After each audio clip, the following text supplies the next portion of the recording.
Welcome to the M Word's new series, Laura Meets.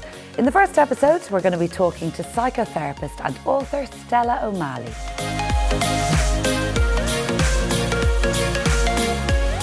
So Irish children are given very little freedom and compared to many other children on the continent, yet we apparently have the second highest rate of teen suicide. Are these connected? Oh, I think so. I think very much so. I know I'm a psychotherapist and I have teenagers coming in with anxiety, more anxiety than depression, week after week to an extraordinary extent. And generally what's really sad about these kids coming in is they're generally from loved families, they're generally from like perfectly functioning families. It's not as if these are families that are falling apart. These are really kind of loved kids, privileged kids and good kids who are ruined by mental health issues. And you would say they haven't really been hit by real tragedy, but their mental health is very, very, very fragile. And a small hit on their mental health, like let's say being excluded or maybe not doing well in certain exams and things like that, they literally fall apart. Now, I'm not undermining their pain because their pain is extreme, but the event that causes their pain doesn't seem to be equal to their pain, if you follow me. We're really quite minor events. You speak in your books, Cotton Wool Kids and Bully Proof Kids, about the alarming number of people arriving to your clinic suffering from anxiety and depression and mental health issues. Why is this? That's the million-dollar question. We're trying to figure it out. I do think there's a heightened anxiety over childhood now that there wasn't. So when, in one way, you know, in the 80s and 70s, we were being waved away and told to get over it, and that wasn't nice, and it wasn't nice for the kids being dismissed. However, now we're examining, do you remember when you used to pick your spots or your blackheads? We're examining the problems in such deep, deep kind of penetration. It's emphasising emotional upset. And when we'd be better off actually just focusing on sometimes maybe they should just bring more joy into their life, and maybe all this emphasis on the darkness, on the anxiety, on their worries, tell me about it and talk about it. And sometimes it's not really, it's exacerbating it. I really do think this is happening. And I see it with the kids that they come into me and they'll want to talk all about why they're anxious, how they're anxious, in what way they're anxious, what makes them more anxious. And anxiety is the thing that comes in so often.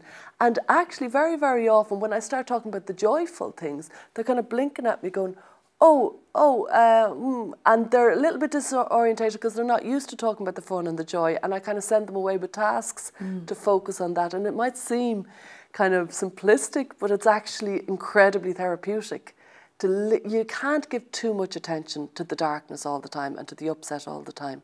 And I feel that's what we're doing these days. I heard somewhere the other day that children are like sponges, so they're literally soaking up all our emotions. So is it important then that we get ourselves right? Because a happy parent leads to a happy child. I couldn't agree more. Yes, more than anything. The biggest favour you or I could do to our children is to get our own shop in order. As they say, you know, the easiest way to have happy and healthy kids is to be happy and healthy yourself. So if we can, if somebody's looking at this and they're thinking, but I'm not happy, well, the biggest gift you could give your kid is to go to counselling, buy the books, reacquaint yourself with your friendships, do what you need to do to be happy, because immediately that will impact your children in a much more profound way than bringing them to soccer and ballet and all the other things we're doing. Or what about even just spending time, maybe not doing the actual transport act and maybe doing something like that they want to do, asking them once a week. Would that be an idea? Say, what would you like to do for a 10-minute activity? You know, what do you want to do? Just give them an option. Because it seems to be constantly runs to different places and chores as opposed to just hanging out. I couldn't agree more. It's heightening anxiety. Every time you have to get the kids into the car is stressy. Every single time you have to get them out of the car is stressy. It is a stressy thing to do. If there was more like days of, no, we're not doing the car, we're not going anywhere, there would be immediately more relaxed kind of, and I know that they like their activities, but they also like McDonald's. They like a lot of things. They like ice cream. It doesn't mean that it's good for the family if you're getting stressed on the way. If there's always tears on a Wednesday because there's too many activities, well then the parent should be the captain of the ship and say, no, we have to redo Wednesdays. Wednesdays are too stressy. If the activities are causing the family stress, well then it's the parents who should call it. Because too many activities causes a stressy day. It creates a stressy day. And it's up to the parents to spot that, because the kid would be just saying, but I just want to go. But then, like I said, they want McDonald's. They want a lot of things.